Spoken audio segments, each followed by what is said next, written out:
Hello, I'm Dr. Rodney Steff. I am one of the pulmonology and critical care physicians at Western Kentucky Heart and Lung.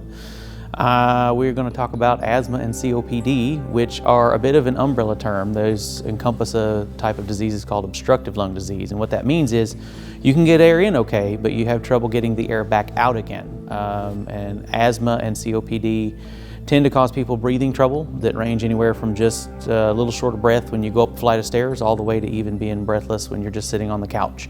This region tends to have a lot of asthma and COPD, and the two biggest causes of that will be smoking, because we have one of the highest smoking rates in the country, and then also the allergen profile that just happens to be in this Ohio River Valley area. We have one of the higher allergy profiles, and people tend to react very strongly to them, and therefore asthma and COPD tend to flare up a lot in this region as compared to other regions.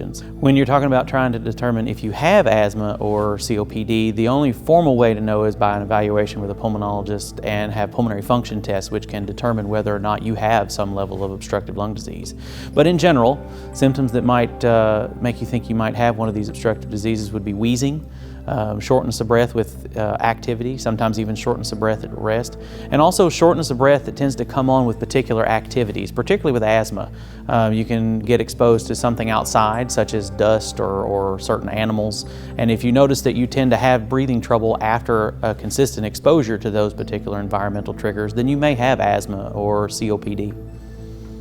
It's important to get treated for obstructive lung disease, not only just for quality of life. I mean, you don't want to walk around and not be able to breathe and limit your activity for that, but also any obstructive disease can really limit not only your lifespan, but also the ability to deal with other diseases. The stress that having an obstructive lung disease places on your heart, for example, can make high blood pressure worse, can make irregular heartbeats worse. So it's important to get treated not only just for your own quality of life and being able to breathe and complete your daily activities, but also to be able to manage your other medical conditions you may have that go along with it.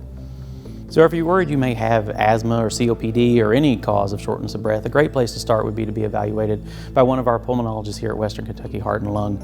Combined, we have over 30 years experience in evaluating and managing these diseases to be able to give you the best quality of life possible.